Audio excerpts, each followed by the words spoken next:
ദൈവനാമത്തിന് മഹത്വം ഉണ്ടാവട്ടെ. ഞാൻ Eric Nathan Bijeesh, Aluva Calvary Baptist ചർച്ചിലെ ഒരു സഭാംഗമാണ്. ജേണി ത്രൂ ദ സാംസിന്റെ 131 ദിവസത്തിലേക്ക് എല്ലാ ദൈവമക്കൾക്കും സ്വാഗതം.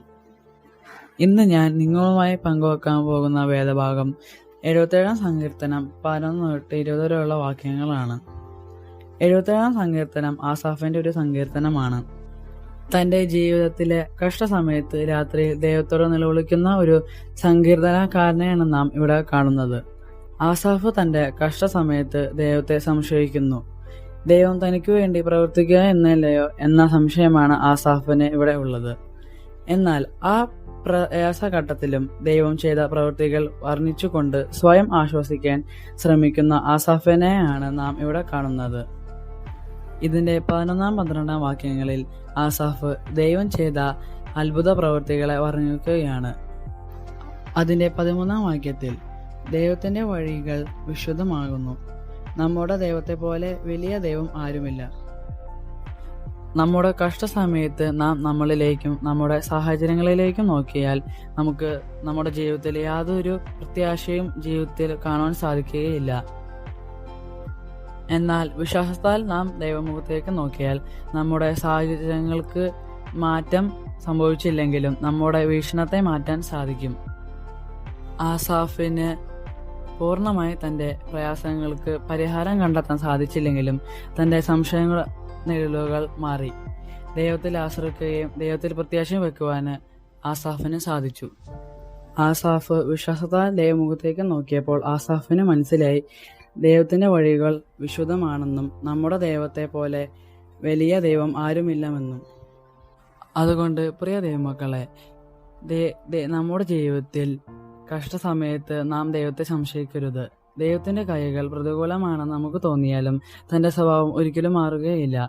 ദൈവം നമ്മെ സ്നേഹിക്കുന്നു, അവസാനത്തോളം സ്നേഹിക്കുകയും ചെയ്യും എന്ന് നമ്മളോട് ദൈവവചനം പറയുന്നു.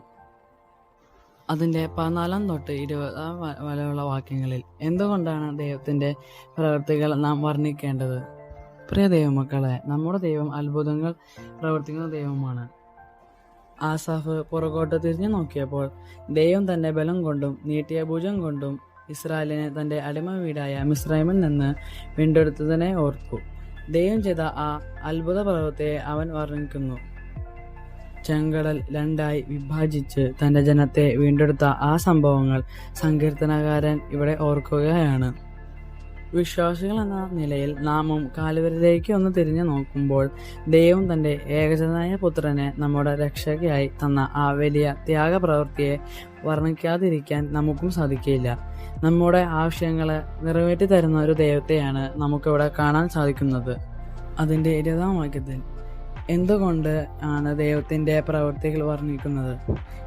ദൈവം മോശയെയും അഹരോനെയും ദാവീദിനെയും തന്റെ ജനത്തെ നയിക്കാൻ തെരഞ്ഞെടുത്തുവെങ്കിൽ വരും കാലവും തന്റെ ജനത്തെ നടത്താൻ ഇടയന്മാരെ തെരഞ്ഞെടുക്കുന്നു.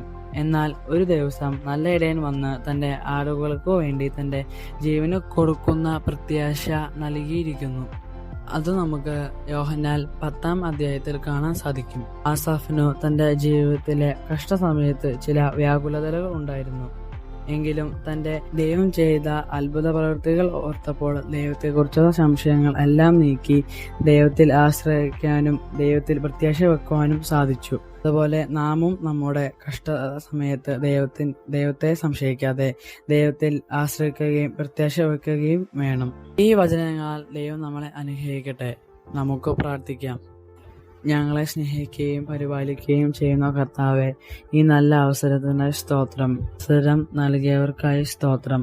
അടിനെ തന്ന ഈ സങ്കീർത്തന ഭാഗത്തിനായി സ്തോത്രം. ദൈവത്തിന്റെ പ്രവൃത്തികളെ വർണ്ണിച്ചുകൊണ്ട് ജീവിക്കാൻ ഓരോരുത്തരെയും നീ അവിടുന്ന് സഹായിക്കണേ എന്ന് പ്രാർത്ഥിക്കുന്നു. വചനം പറഞ്ഞ അടിയനെയും കേട്ട എല്ലാവരെയും കർത്താവ് അവിടുന്ന് അനുഗ്രഹിക്കണമെന്ന് പ്രാർത്ഥിക്കുന്നു. മാനമഹത്വവും കർത്താവ് കേൾക്കണം. എല്ലാം ഞങ്ങൾക്കായി ജീവൻ തന്ന കർത്താവായ യേശുക്രിസ്തുവിന്റെ നാമത്തിൽ അപേക്ഷിക്കുമ്പോൾ കൃപയോട് കേൾക്കണമേ. സ്വർഗ്ഗ നല്ല പിതാവേ, ആമേൻ.